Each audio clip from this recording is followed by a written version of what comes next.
Hello, everybody. I'm now just getting set up for the live Dakman show here.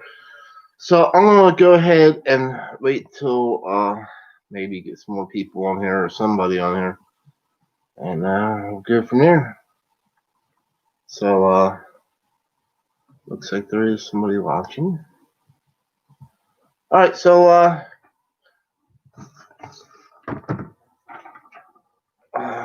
we'll get started here in a minute. We'll wait for some more people to come aboard, and we'll spend probably. Sometimes I get long-winded, but we'll probably spend about just my camera here. All right, get rid of this. And yes, I like talking to myself. All right, so there we go. All right, I'm just waiting for more people to come aboard, and we'll get started here in a minute. I made myself a venue to talk. Probably spend about half hour to 45 minutes answering different questions, and hopefully we get more people on board. I'm gonna make myself another note here.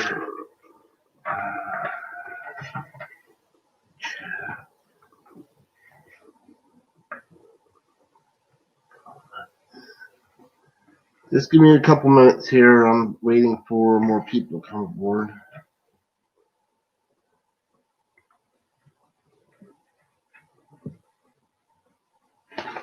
Alright, and whenever I have a whole bunch of ideas for a podcast or something, I normally keep it in my head and then I'll do a recording. But since I'm going live, I don't want to forget anything. So this time around, I wrote things down.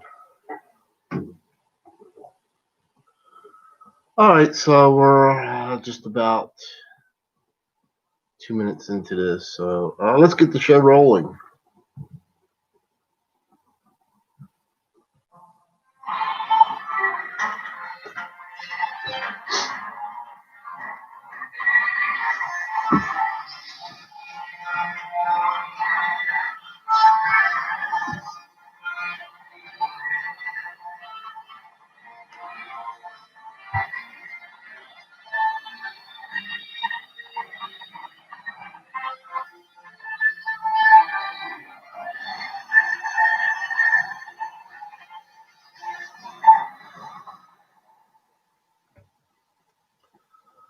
Okay, so that's the music you guys normally hear in the beginning of many of my videos.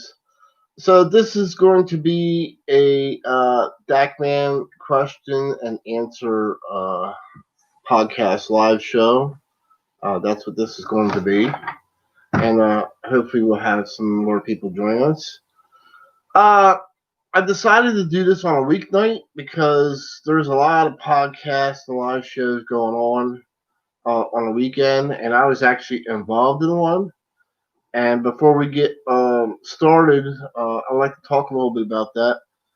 I thought it was kind of neat that there was live streaming shows from different YouTube channels, and they were hosting them, and there was like they would have people come aboard and talk about different things, and then there's one YouTube channel called Human City, and it's run by a guy named Heath, and so I joined in on the podcast and their live show, and I really liked it. Somebody had made a comment that I want to touch on. Somebody had made a comment towards me that they thought I liked things that were interesting, and I do. I subscribe to Human City because I like the podcast or the live show, and that's one of the reasons why I like going to train shows is not only to see the trains and shoot video, but to talk to people about different things, and that's one of the things I really miss is talking to people. And besides that, with the live show, I get to see people face to face that I would never normally meet at a train show because they're spread out all over the United States. So as I believe Heath mentioned, you can talk to somebody from Canada face to face or wherever have you, all over the place. And that was one of the things I liked. And I'm actually talking to a couple other channels. I want to talk to a couple more channels of actually doing something along the lines of a hangout. That's basically what Human City called their live show, a hangout. And they picked a subject of uh, do you like to wire, and if not, why or why not? Do you like to wire your layout? So I thought that was an interesting subject to join in on, and I actually had fun and met new guys, even though it's virtual, but you still get to see them face to face. All right, so we'll get started on the questions and answers with Dakman Productions. I'm Sean Conhay. I'm the owner of Dakman Productions, and I also own Conhay Rail, High Rail Layout, which is behind me. And I also have, which is high rail O gauge, and I also have a traditional O gauge layout as well. So I'll kick off the some of the most common questions I get, and if you guys have any other questions you want answered, just put it in the live chat. There should be an option for the live chat on this video. So the most common question that I get, number one, what does Dakman do, or what is Dakman Productions all about? Well, the prime directive of Dakman Productions is to go to train shows, uh, club events, model train club events, or model train shows, shoot pictures and videos, and bring that to people who can't attend because they're either, sorry about that, my computer does that once in a while, but to bring that to people who can't attend because they live too far away, there's no train shows, or they're disabled in some way. So I tried to bring the train shows to them through YouTube. Uh, so they have something that they can watch. That's always been my prime directive, always been my goal is to bring the best I can the train show, the model train shows, or the model train club events to people across YouTube who can't go or can't attend, and that's always been something I like to do. So I try to support the clubs, the model train clubs, and I try to support the train shows and hobby shops as well while I'm doing this. So Dakman Productions' main goal is basically model train videos and mainly geared towards Gscale and O gauge. I have done other gauges as well and scales. I've done Gscale, done standard gauge, but my main focus is on Gscale and O gauge, although I have done other gauges as well. So if you go to my main channel, Dakman Productions, you will see different segments that are broken down. So if you like Gscale, there's a separate category for Gscale videos. If you like O gauge, there's a separate category for that. And if you like other scales or gauges, there's I believe it's called model trains of different gauges or scales. I put in there, so you guys can see that.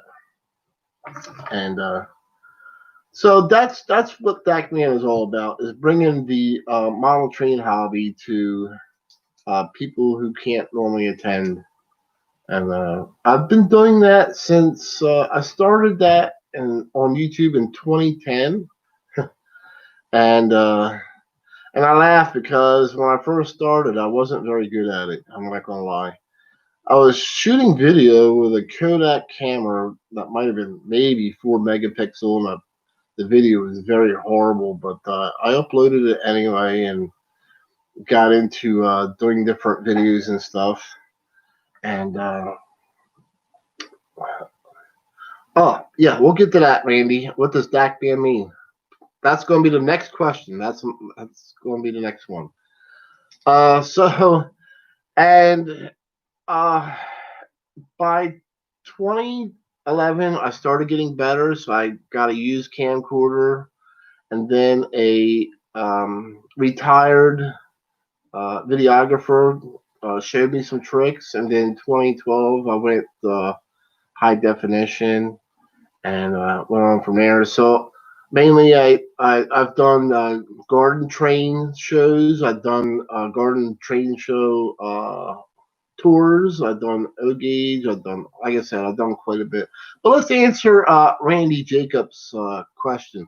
He asked, "What does Dakman mean?" All right. So first, a lot of people get confused. They think my name is Dark Man, Dark. It is not. As you can see here, it's actually Dak Man. There's no R in here, so it's not Dark Man. It's Dak. And I'll try to keep it short, but there's a little story behind the name. Uh, basically, great to hear. Basically, the name came from as I was growing up. My uncle had a trucking company, and he had nothing but Mack trucks, and he showed me the ropes and showed me how to drive them. And from that point forward, I loved Mack trucks. My family always bought Dodge cars, so I followed along, and I liked the Dodge product, so I bought Dodge vehicles. So this one job I had in the '90s, I got to meet this tow truck driver, and we became good friends.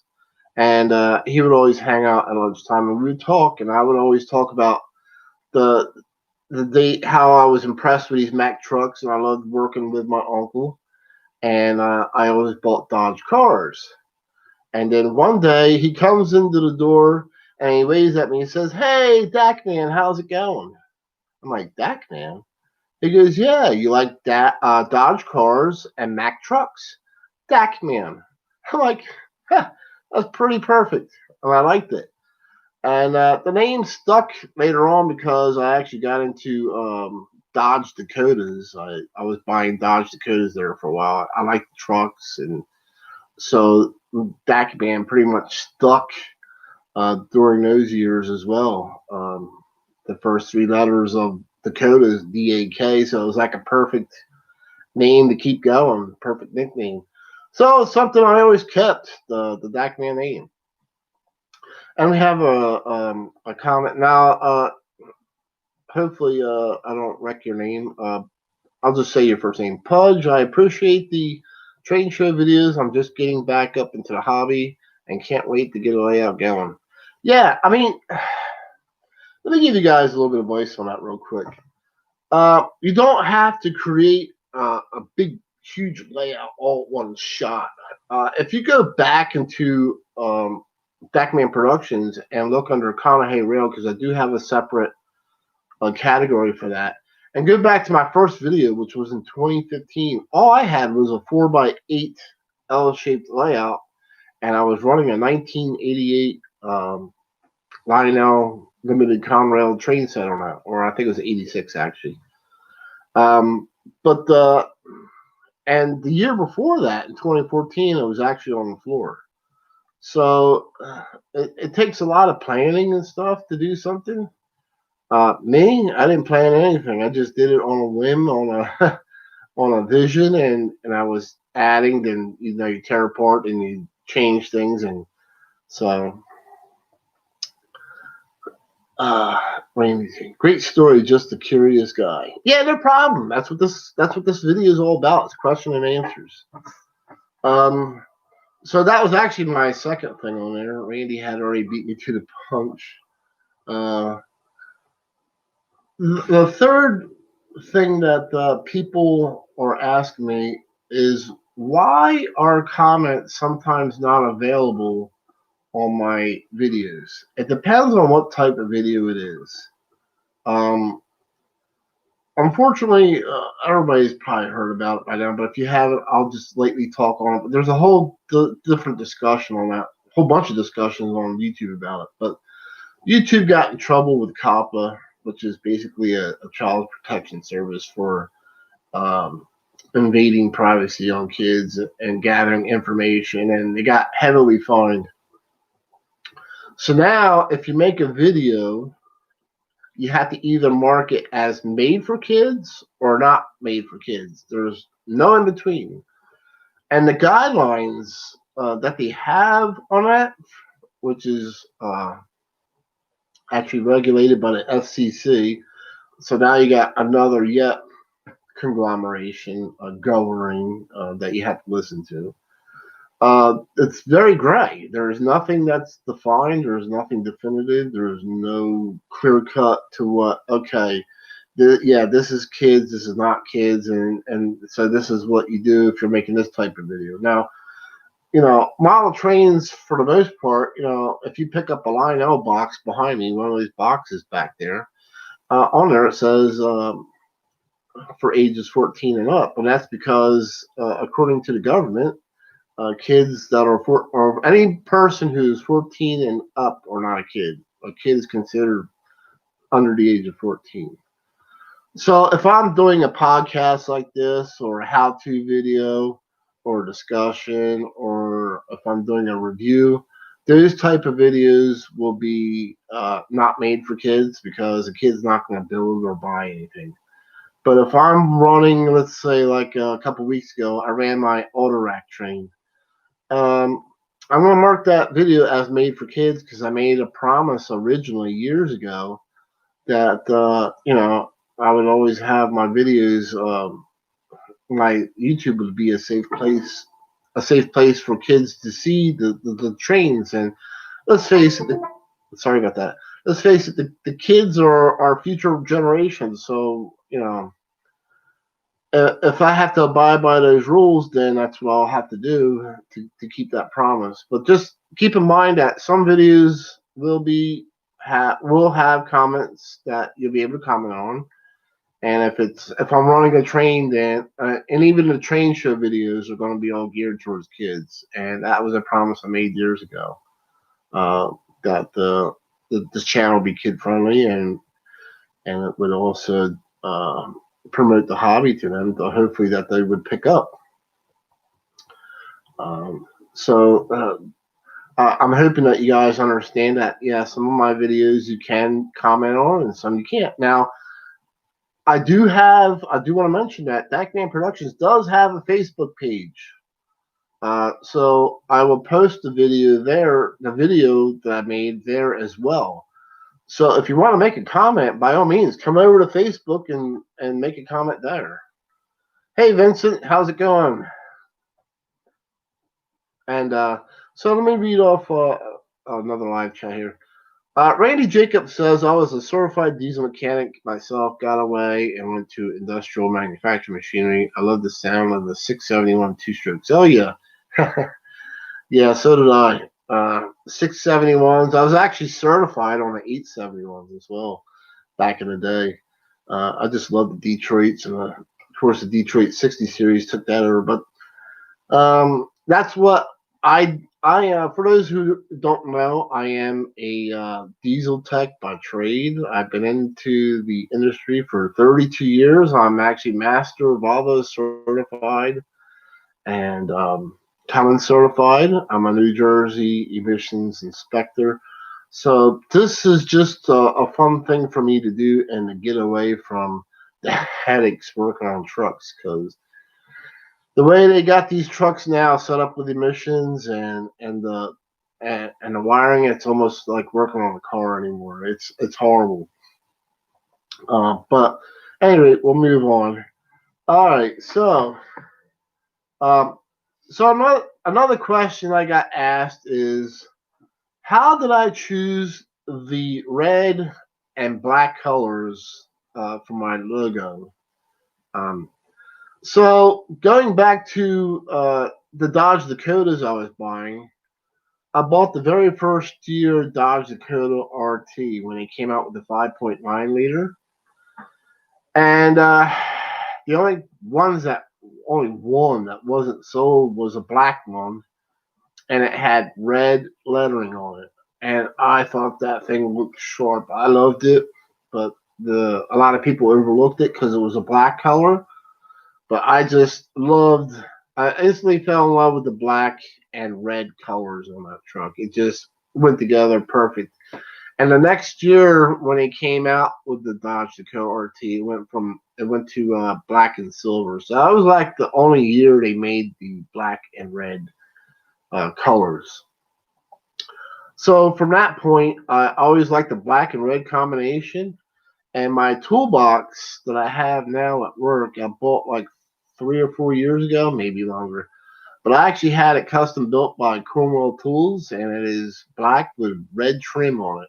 And I think it's beautiful. And they also built me a custom uh, side box to go with it as well.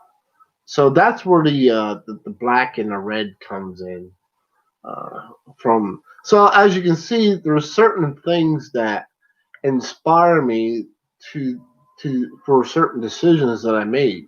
You know, the name coming from an experience with my uncle at the trucking company and meeting this tow truck driver and him giving me the nickname. So there's a lot of things that inspire me.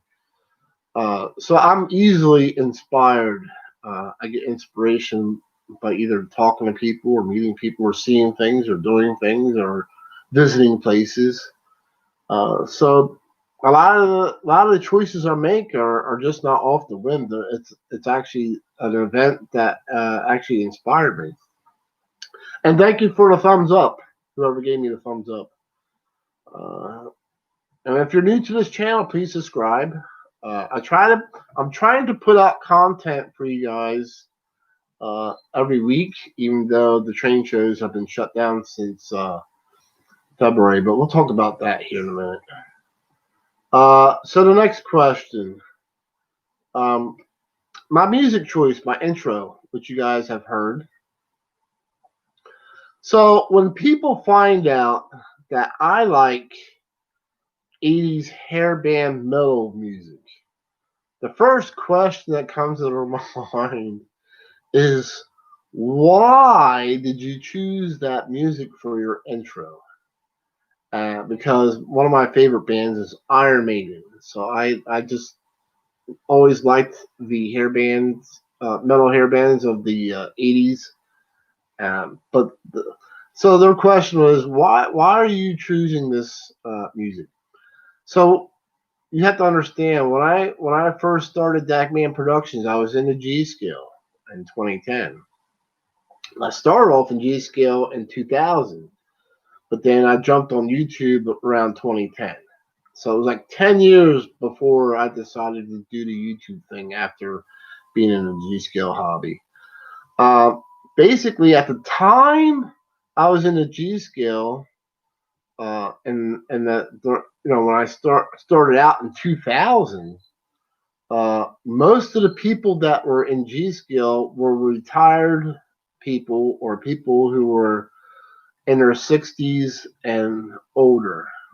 And so I would get more uh, exception of my videos. I had to cater to uh, the older people and come up with something that was soft and easy to listen to.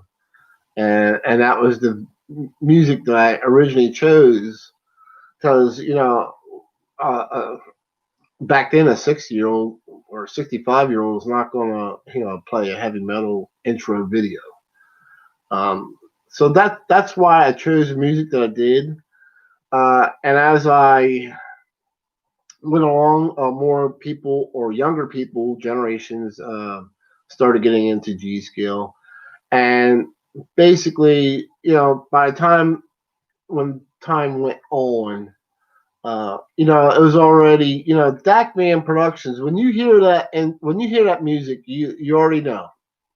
You don't even have to look at the video. Just by the sound of the music, that's a Dakman Productions video. So I never changed that. I kept with it, just because it's been so well recognized by a lot of people. All right, so let's read some more questions here. All right, Pudge, what was your first train set? And that was actually on my venue, but thanks for asking. So Pudge wants to know what was my first train set. I got my first train set in 1976. It was a Lionel 027 set, and I believe, and I'm looking over there because I still actually have it. It's called the Rock Island line, and I still have that set today. I have it on display, and it runs around my Christmas tree every year. I put it up. So that was my very first train set. So it was actually O gauge in 1976. I started buying, or 027 actually, and right around the early 80s, I started getting into from 027 to O gauge, the bigger stuff, and about 1989, I packed everything up that I had because a lot of my stuff was MPC era, of course, because of that time period. I packed up all my trains and got into the car show hobby in '89. So I actually restored a 1970 Dodge Challenger RT that I bought in '89. That was in a barn and only had 60,000 miles on it, and it was taken off the road in '74. So the thing sat in the barn from '74 to '89. So you can imagine there wasn't very much wrong with it other than paint, some minor cosmetic stuff, getting it running, going through the engine, transmission again, the seals, and all that fun stuff. And I enjoyed the car hobby from I got it done around 1990. Yeah, 1990. I got it done. I started showing the car, and I did that for 10 years until 2000. Or during those 10 years, I became a car show judge for the last 3 or 4 of those 10 years. And in 2000, I decided to get out of the car show hobby, and I sold off a lot of my stuff that I had, a lot of cars that I had. It was just getting too political for me, so that's where I'll leave that. Let's support this channel, good content. Thank you, Randy. Cody, hey Cody, how's it going? Okay, cool. We got some good guys in here. I don't have my glasses on, so excuse me. Bunsies, Gscale model trains. So I hope I got your name right. Hello, welcome to Dakman Productions. Conrail. I'm doing good, Cody. So let's go on to my next question here that I got. Why did I choose the Conrail name? Because you'll notice that Conrail basically uses the Conrail logo. I just changed it up a little bit so I don't get in copyright trouble. There's a funny story behind that. When I was a kid, Conrail ran through my town pretty constantly, even though it was short-lived and they abandoned the track, but that's another different story. But at any rate, there was this Conrail train that during the summertime, I would always ride my bike. The train would come along, and he would actually stop. And I don't remember if there was a signal there, if we had to stop there, but he would actually get out of the locomotive and walk across the street, go into the store, buy whatever lunch or dinner or whatever he was doing it, and then got back into the train. About a few minutes later, he left. So pretty much it was right around the same time. It wasn't the exact same time, but I knew right around about the time he would be there. So I always show up and meet the train there. And this was going on. I was doing this every day as a kid. I was riding my bike to meet this train. And it was a Conrail locomotive. I think there was like 2 of them or 3 of them on the front. I don't remember. But so this went on for about a month and a half, and then finally, the engineer walks over to me, and he goes, "Hey, how would you like to go for a ride?" And this is true. And I look at him. I'm like, "Okay, where are we going?" And he says, "I'll tell you what. I'll take you a mile down the track." I said, "Okay, I'm good with that." So he got the crew to take my bike. They put it on the locomotive, and I climbed inside to the cab. Sorry about that. I climbed to the side of the cab, and he sits in the engineer's seat. I'm actually standing right next to him, looking out the window. This is for real. And off we go. We go a mile down the track. We weren't going very fast, maybe about 20 miles an hour, if that, because, he's got to stop again in a mile. So maybe 15, but we weren't going very fast. But I never forgot that experience. I wish I could remember the engineer's name because I couldn't thank him enough for giving me that kind of experience. I'm sure something like that today would be a no-no and really looked down upon. But on the other hand, as being a kid, it really made an impact on me, and it's something that I'll always remember for the rest of my life. Um, Cody says, "Here's a good question for you. Being that you're our Conrail guy, what made you go with the Rio Grande when you was in the Gscale?" Ah, that's a good question. So yes, when I was in the Gscale, I was actually into Rio Grande. And remember what I said, there's everything inspires my decisions. Everything.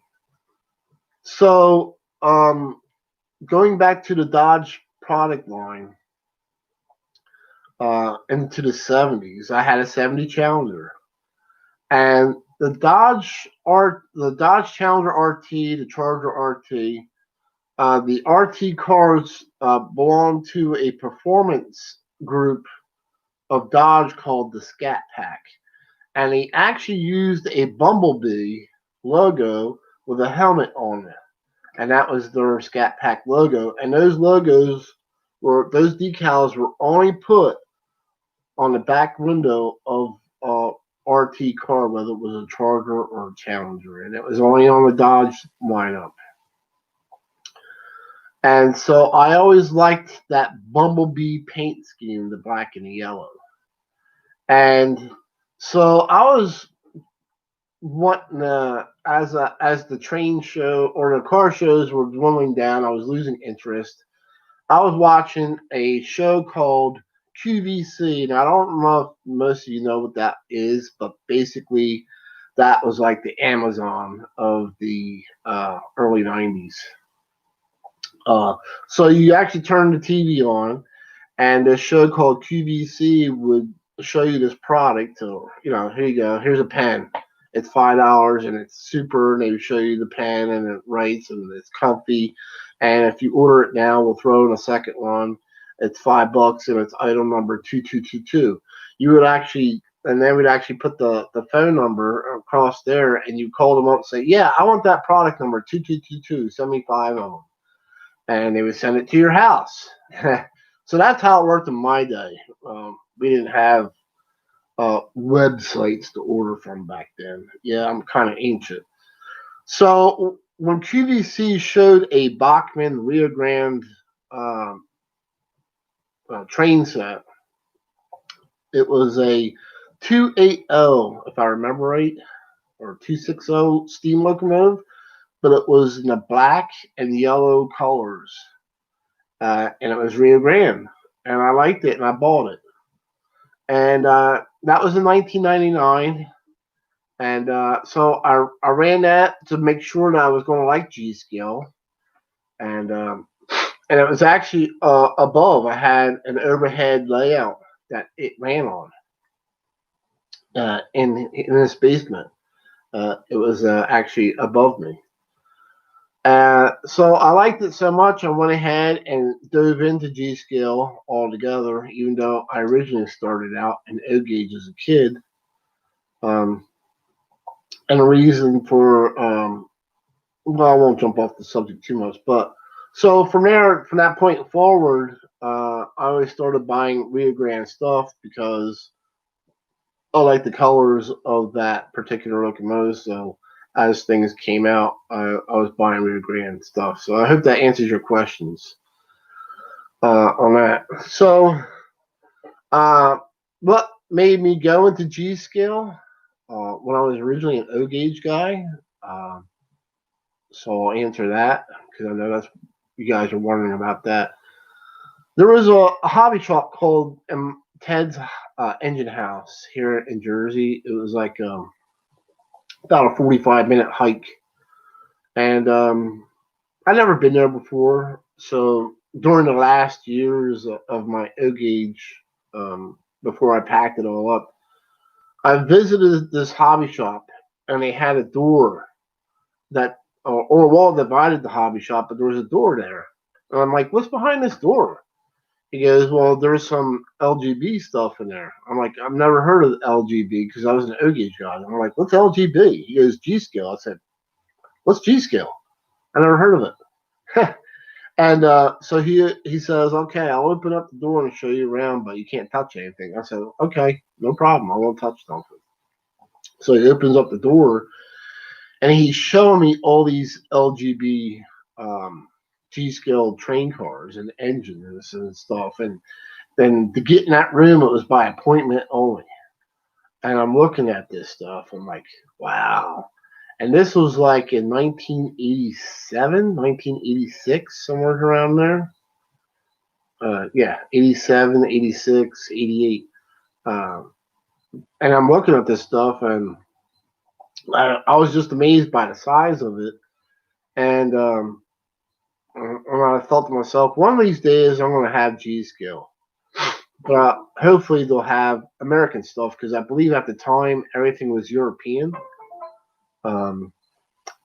So I decided to, get out of O gauge. Like I said, in '89, and packed everything up. But that memory of seeing the G scale stuck with me. So I left the O gauge stuff packed up, and I got into G in 2000. And by 2015, I was like discouraged. A lot of manufacturers went out of business. A lot of things weren't produced. Things that I wanted weren't getting produced or made.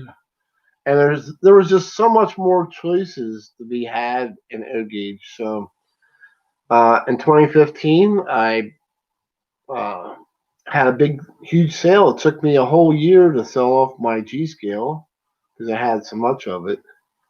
And I unpacked my O gauge and got back into doing that again, building a layout, Conrail. Sounds like you was a kid in a candy store for the first time when you seen the G scale. Yeah, I was. I was pretty impressed with the size and stuff. Like I said, if they made the G scale in the things that I wanted, then I probably would have stuck with it. But they just weren't making the stuff that I really wanted the most. Not that there's anything wrong with it, because I see, USA Trains is trying to come out with more modern stuff as far as the G scale. So they're just trying to push more. And I was pretty impressed. I'm not gonna lie, when they announced that GP38-2 in the GATX road name locomotive and the CSX, I'm like, wow, that would have been a good one. I probably would have bought those two. Yes, you sure did have a lot of G scales. Seen it a lot of your videos. So yeah, it won't be on my main page, but if you go to Dakman Productions on YouTube and you click on the tab that's called playlists, it'll actually take you to all the playlists that I have, and it will be in a category or in a playlist called SB Rail Lines, and that's all of my Rio Grande G scale years. And I believe all those videos I left uploaded are all high definition. Okay, so let's future plans of Conrail. Give me one moment. I'll be right back. I've got to grab my list here, because I actually made a separate list. So the future plans of Conrail, I got some things that I'm working on here. I got a bridge I got scenery underneath a bridge to finish. I have a cornfield to finish. I got a couple switches to put in. So I got a couple different things planned still. And then Well, after the switches, I'm probably going to take a little break as far as building stuff for the rest of the year, and we'll see what next year brings. But I'm thinking about putting scenery in the part of my workshop where I never take a video. Pudge, I love the USA Trains Hudson. Yeah, that was a nice one. That engine's pretty heavy. Cody asks, where do you plan to add in the second crossover? That's going to be in the next room. I got one in there. I just need to add two more switches. Switches are not cheap. Right now, there's two switches behind me. I'm going to take out, and they'll probably go in there into the room to complete the crossover. Because I'm going to put two remote switches out here. And the reason for remote switches is because I don't know if you guys can see it or not. There it is. I actually done some remodeling. So when I remodeled, I put the shelf in here, and now to reach the switches, they're a little bit further away than what the original were. So I'm just going to put two powered switches, and I'll put toggle switches in there. So all I got to do is throw the switch and the train can go down there. So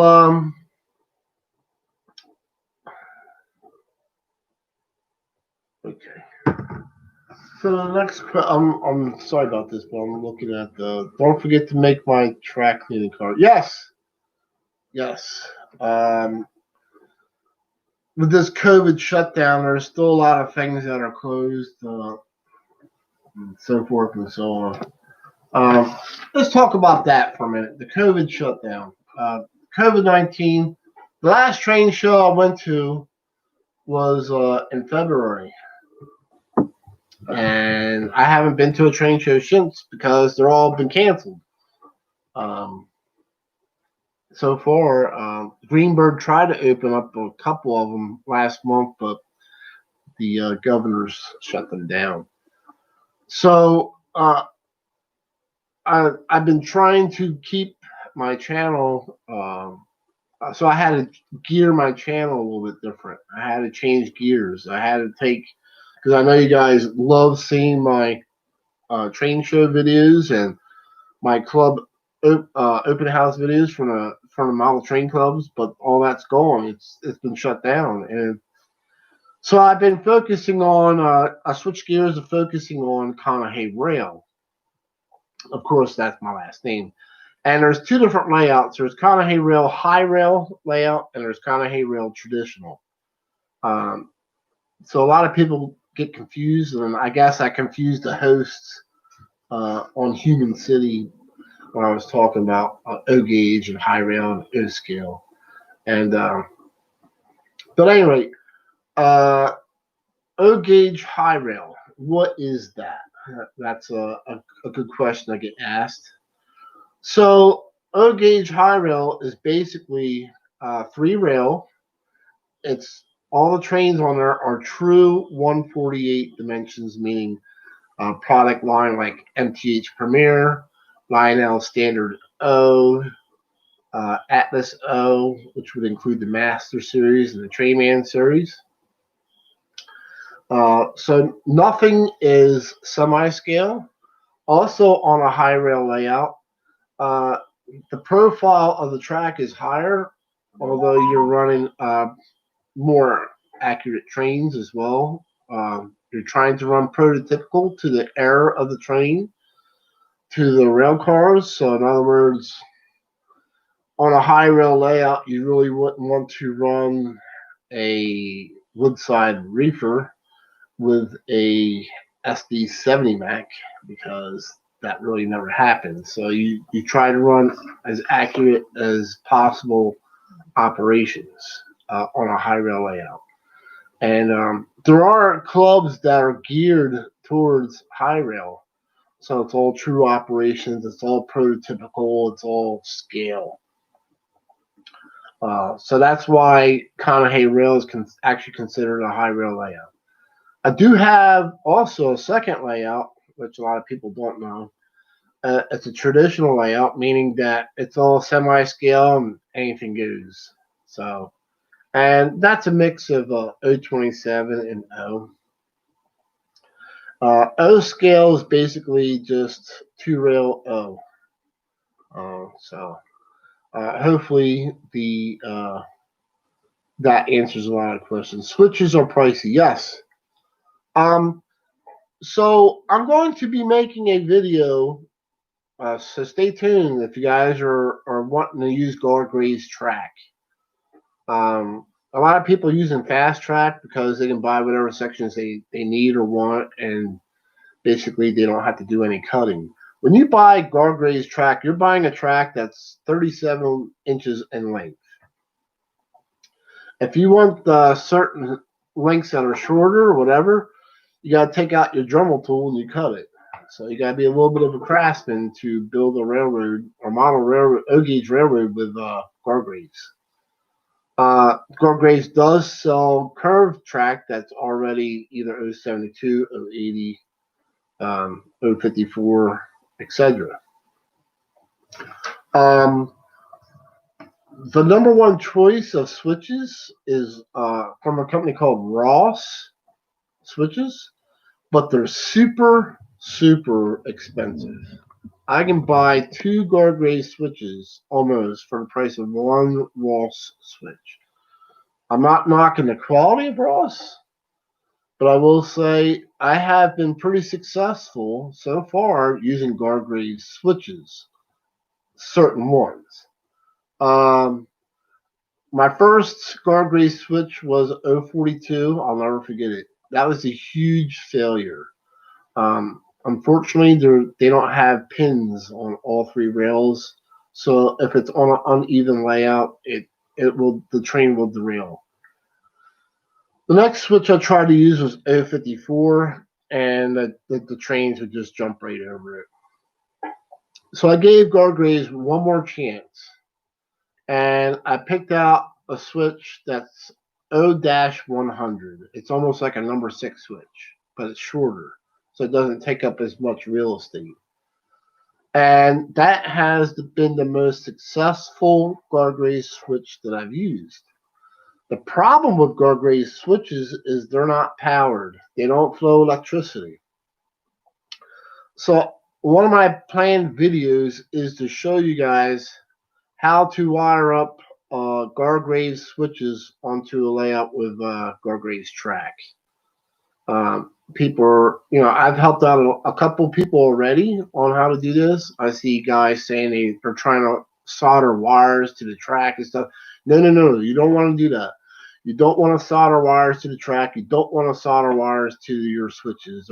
There's a certain way you can do this without soldering and butchering up your track to get the wires up in there. And I'll make a video on how to do that. Hey, Crossed Anchors Railroad. Hello. I met these guys this past weekend or maybe before that. I forget, but they're cool guys. Crossed Anchor Railroads. They're new to. They have a new channel for O-gauge. And they do some awesome content, and they're doing some great things. He did a video on how to replace trucks on a GG1 with die-cast trucks that were provided and made by Hennings, and that was a great video. I enjoyed that, and they did a great job. And they're doing different things to bring more content. They're doing a program called STEM. So check out Crossed Anchors Railroads on YouTube and make sure you support them. There are veterans, so thank you for your service. It's run by 2 guys. Thank you for your service, Crossed Anchors Railroad. They're great guys. They're great people. So that's one of my planned videos, is to show you guys how to wire in Gargrave switches. Because like I said, the early Gargrave switches did flow power, but they were problematic. So they just made it so where you have to supply electricity on both sides. And like I said, I'm seeing too many people trying to solder wires directly to the track and stuff like that. And I'm going to make a how-to video and explain how to wire them up, especially if you're running TMCC, Legacy, or DCS. There is other things you need to do on top of just making sure that you get power through there. But I'll explain all that in that video. So that is one of my planned videos. Another planned video is I had someone ask me to host a shelf video. That is on the list.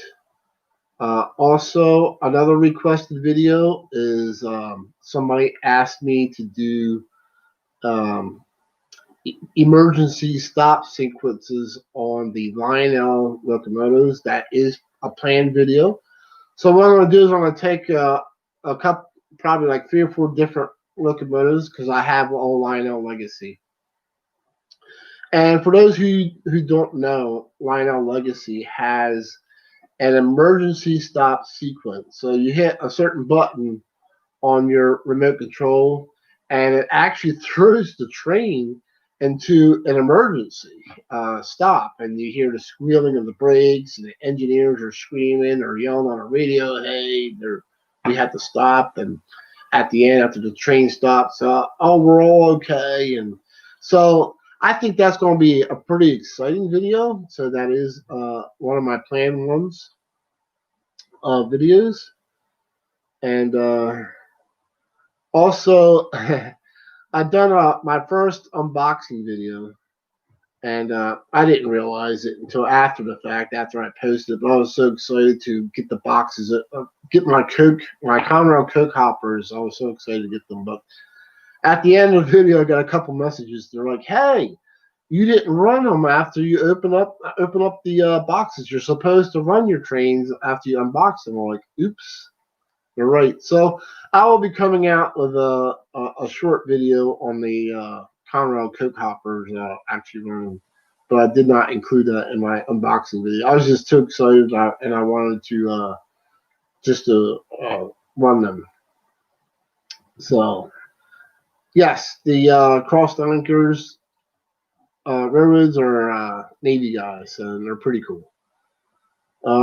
So let's see what else I have on the venue here. What is my favorite train show? As I said, I go to Greenberg's. Is one of them I go to. I go to the World's Greatest Hobby, the Gscale train show. So I try to hit the major ones that are on the East Coast. Out of all the train shows that I go to, the World's Greatest Hobby is my favorite one. Even though they only come around in certain places every 4 to 5 years. So if you're wanting to see the World's Greatest Hobby train show, and are in your town, make sure you visit them, because if you don't and you miss it, it might be another 3 or 4 years before they get into your town again. Sorry about that.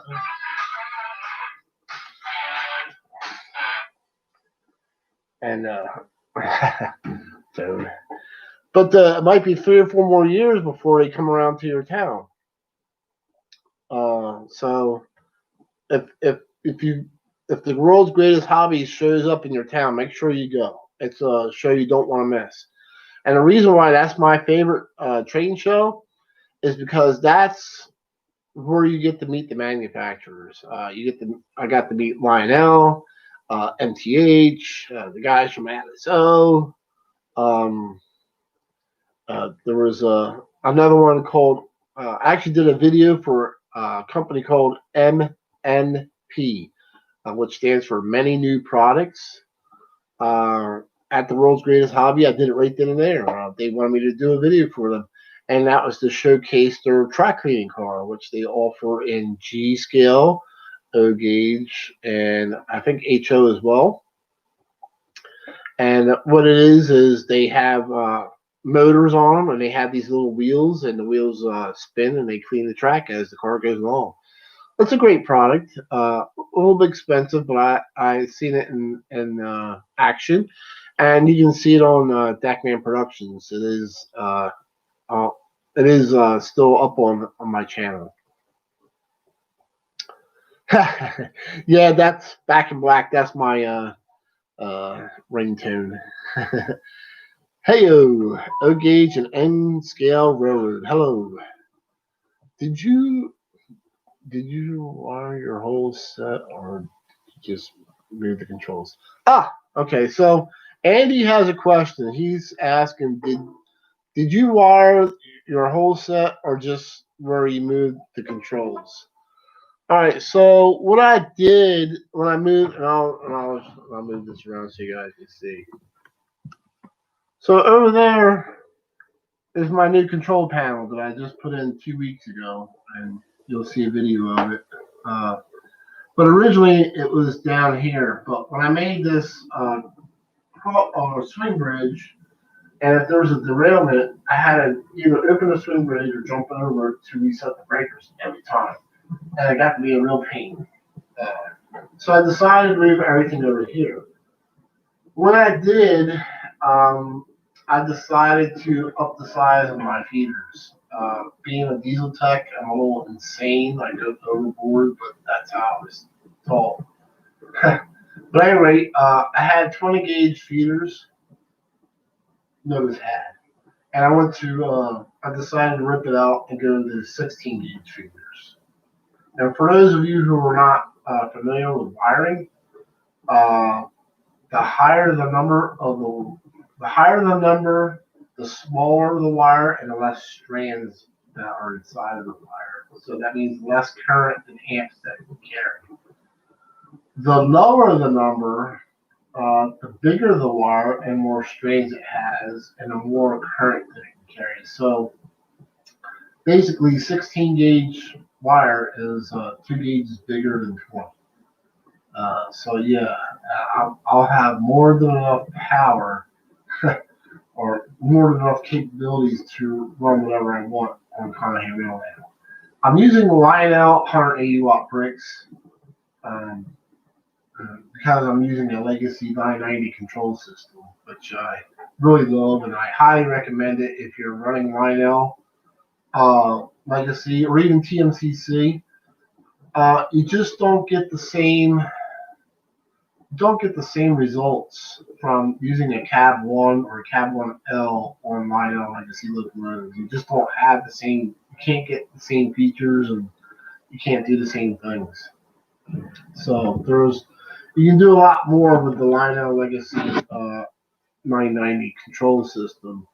And I haven't gone into MTH at this point. I probably won't right now until I figure out what MTH is doing, but I have not dove into any of the MTH DCS or anything like that. So I'm pretty much I'm going to stick it out with Lionel Legacy. Everything I have is Legacy. My very first locomotive that had controls in it was actually TMCC. And it was an SD70 Mac Conrail locomotive back in 2016, I think.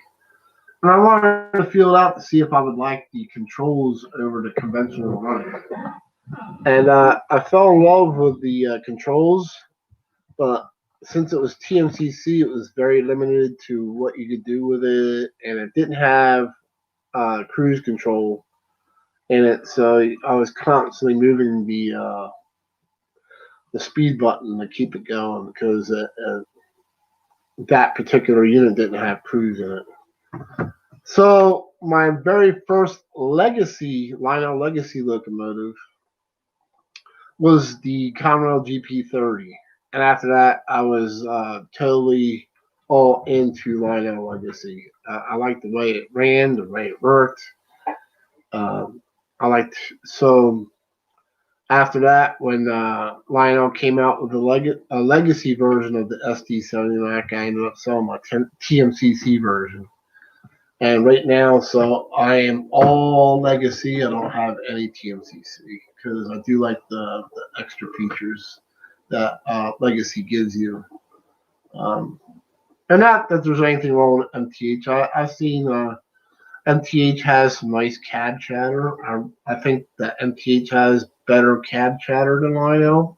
But as far as the bass sound of the horn and stuff, Lionel beats MTH. But these are all my own opinions. Everybody's got their own opinion of what they like. It's just like somebody likes Ford, somebody likes Dodge, somebody likes Chevy. Same thing. Everybody's got their preference. Okay. So, once again, we're running up on an hour, so I don't want to keep you guys too much longer unless you got more questions. So hopefully, once the train shows, I'm thinking the train shows won't be up again until probably next year, 2021 sometime. But once the train shows are up and running at full staff, then I'll be out there covering for the U. I'll be out there covering these shows. Same way with the club events, and I like being involved and going out there and talking to people and shooting videos and talking to the club people, and I just like being out there. So I do more than just build and work on kind of hay rail. I like being involved in the hobby all the way across the board, as far as promoting and the shows and the clubs and stuff. And you'll notice that every video I make has the club name in it, and it has the event name in there, so to make sure that they have exposure. Because the number one thing I get for the biggest feedback I get from the clubs is that, hey, your videos are we're getting members because of your videos, and I'm actually glad to hear that. I'm glad to hear that my videos are helping the clubs get recognized and people are joining them, and I hope that continues. But as long as I'm healthy and there's nothing wrong with me, I will be out there shooting videos for you guys and bring them to your living room. And that's another thing that I'm going to do. I'm going to make a video on how to stream YouTube to your TV, because I know there's people who don't know how to do that. But if you have a streaming device such as Roku, that's ROKU, that's the type of streaming device, and you have an Android phone, you can take and actually plug the Roku into your TV, your smart TV that is, as long as it has a HDMI port, and actually stream YouTube right to your TV. And you can watch it on your big 55, 60-inch TV, 80-inch, whatever size you have. And you can do it right through your phone. There's a way that you can do that. So I'll make a video and show you guys how to do that as well. Because I know a lot of people are trying to see the video on their little phone or iPad, but you can actually put it up on your TV. All you need is a Roku and an Android device, and I think it works for an iPad or iPhone as well. But I'm not an Apple products person. I don't like anything they make. So even though I heard that the iPad's better than the Android pad, but that's another discussion. And one of my last things I want to say is one of my biggest plans that I have for you guys is probably right around Thanksgiving. I want to host a Conrail Rail virtual train show. I've been preparing for that. I've been doing a lot of reconstruction, remodeling, repainting. And basically what I'm going to do is I'll make it look as best as I can like I'm at a train show to help you guys get over train show fever of not being able to go to one. And I've been to enough train shows to know to give you guys that feeling. So what I'm planning on doing is going to plan on having the layouts going with different trains on them, and then having different displays. I've been painting shelves to look like a manufacturer's shelf, and that will be in my shelf video when I make that, so you guys can actually see what I've been up to. But it's always been a dream of mine to host a train show. I know it sounds dumb, but I've always wanted to host a model train show, and I think this is about as close as I'm going to get to doing one. So I'll make an announcement for that, but that will be live here on YouTube, live train show. And what I'm going to do is I have enough. I got like 500, maybe even more by now, but I got like over 500 videos uploaded on Dakman Productions, and most of them are geared towards train shows. So I have more than enough video footage that I can pull sound files from for the announcements and stuff like that to play back during the time that. So when you hear an announcement, it sounds like I'm really at a train show. So I'm really kind of excited for that. And let's see, we have some more chat. Andy says, my first car was a 1975 Chrysler New Yorker 440. They were kind of cool. Pudge says, my idea sounds cool. Randy says, awesome, you the man. I really enjoyed having you guys watch my live feed. And once again, make sure you guys check out my Facebook page, because I am on Facebook, and you can see the announcements that I make for the next live video when I go live again. I haven't done many of them. I think the first live video I did on YouTube was off my phone, and I didn't like the way it came out. So maybe I can do a couple other ones. I'm trying to get with a couple other channels. I got one more I want to talk to and see if they want to do a hangout video or hangout live video, and we'll get a couple of channels together, or 3 or 4 channels together, and we'll do a hangout live video and maybe host it. And once again, I did this one during the week because there's a whole bunch of them going on weekends, and I didn't want to be overstepping anybody. So enjoyed it. All right, guys, it's been an hour. Thank you for hanging out with me. And if you haven't yet, tune into Dakman Productions or subscribe. Check me out on Facebook. I'm always posting different things. Until the train shows come back online again, I'm going to try and bring you something different from Conrail, at least once a week. And thank you guys for your support, and thank you guys for subscribing to me. The last time I checked, I'm over 6,500 subscribers. I just would have never imagined that my channel getting so popular to have that many subscribers. But I really appreciate all you guys that have subscribed to me and support me, and because I do love the model railroad hobby.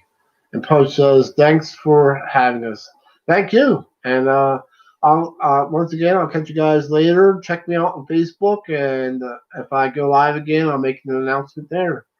Okay? And Nick, PGH Train Fanatic, Cross Anchor, great group. Oh, yes. Yes, that they are, Randy. I did watch the PGH Train Fanatic video. He did a live video on how he created a scrapyard scene right before our eyes. He transformed from nothing and made this scrap locomotive scene. It was pretty awesome. And I asked him if he could do a 143 scale car and on how to install lights there, because that's something I want to do on Conrail. I'm definitely interested in that, installing lights into some of my cars. So yeah, check out PGH Trainman Fanatic. They offer fronts of building fronts in both O gauge and Gscale. They're pretty durable. They some of them even have lights in them. They look pretty realistic. So If you're looking just for building fronts, that is a great product that PGH offers. And yes, check out their channel. And I have introduced Crossed Anchors Railroad. Yes, that is another great group, and they are also geared up to helping the O Gauge community. Make sure you check out and support their channel. All right, everybody, I'm going to end this stream. I've been long-winded enough. I hope to join you guys maybe in another live video later, or I'll join your live video if you host one. And we'll see you guys later. Thank you, and have a great night and stay safe.